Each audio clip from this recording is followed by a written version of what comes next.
देखिए, जिस तरह ये सवाल पूछा गया है और जैसे इसका आम तौर पर उत्तर दिया जाता है, उससे लोग सोचते हैं कि नकारात्मक और सकारात्मक विचार जैसा कुछ होता है। वे नकारात्मक विचारों को हटाकर सिर्फ सकारात्मक विचार रखना चाहते हैं। ऐसे लोगों से मैं बस 10-15 सेकंड का एक प्रयोग करने को कहूँगा। वे ज़बरदस्ती अपने मन से एक विचार हटाएं, जैसे अगले 10 सेकंड तक बंदर के बारे में मत सोचिए। बंदर का विचार न करने की कोशिश करें। आप देखेंगे कि आप बंदरों से भरे हुए हैं। तो मैं कह रहा हूं कि यह आपके मन का स्वभाव है, क्योंकि इस मन में तीनों पेडल रेस बढ़ाने वाले हैं। ब्रेक या क्लच नहीं है।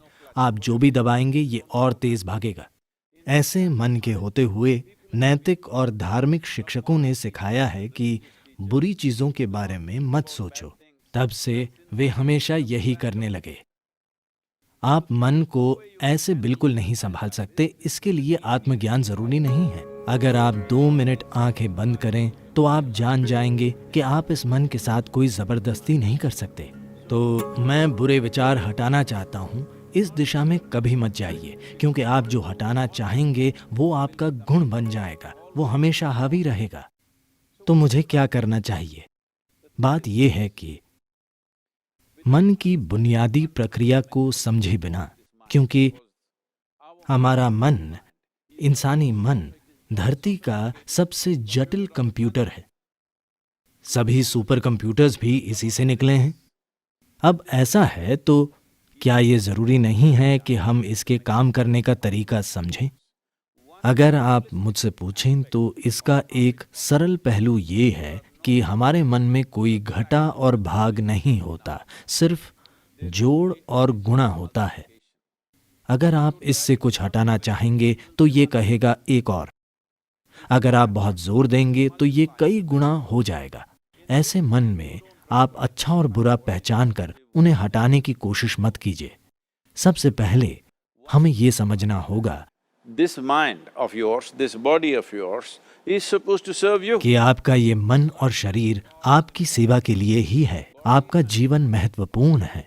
शरीर और मन वे साधन हैं जिन्हें हमारी सेवा करनी चाहिए। अगर आप किसी गाड़ी में बैठें तो उसे वहीं जाना चाहिए जहां आप जाना चाहते हैं। अगर वो अपने हिसाब से चलने लगे तो उसका फायदा क्या है? वो सिर्फ परेशानी होगी। फिलहाल दुर्भाग्य से ज्यादातर मनुष्य इंसानी मन की इस शानदार संभावना को एक परेशानी, एक समस्या की तरह अनुभव कर रहे हैं। ये आपके पास मौजूद सबसे सुंदर चीज है। बस आपको इसके काम करने के तरीके पर थोड़ा ध्यान देना होगा। सबसे पहले यही करना होगा। इसी कारण हम एक सरल सी चीज, ईशा क्रिया लेकर आए। ये आपको आपकी शारीरिक और मानसिक प्रक्रिया से अलग करने के लिए है। आप जैसी एक चीज है जो मौजूद है।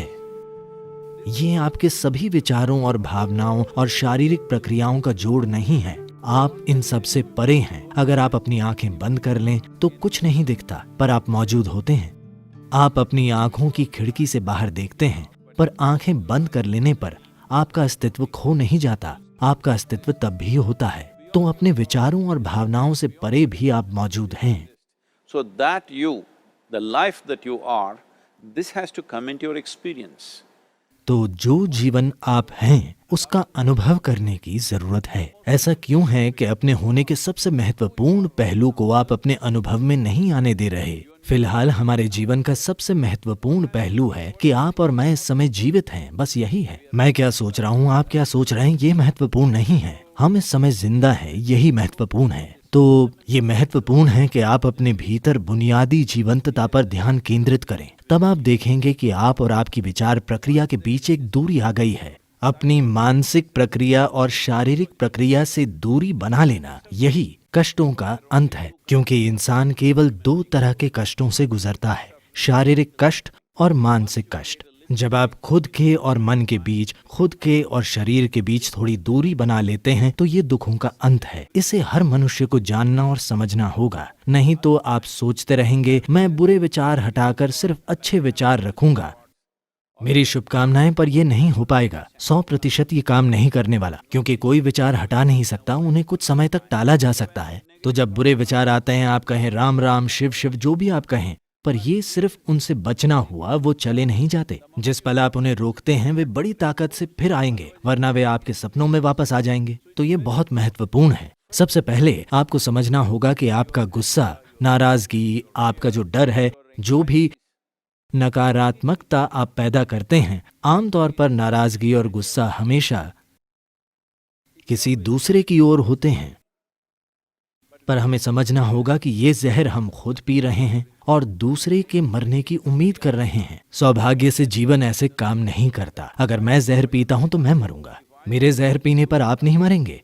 तो हमें यह समझना होगा, जहर से मेरा मतलब है आज आप इसकी जांच करा सकते हैं। फिलहाल आपका खून कैसा है? फिर 5 मिनट तेज गुस्सा करें और अपने खून की जांच कराएं। उसमें कई नकारात्मक तत्व होंगे। आप वाकई खुद को जहर दे रहे हैं। तो क्या आप जहर पीना चाहते हैं? बिल्कुल नहीं। अब मैं क्या करूं? ये सवाल एक तरह की मजबूरी से आ रहा है। कुछ मत कीजिए, बस आराम से बैठिए और बस जीवन प्रक्रिया पर ध्यान दीजिए।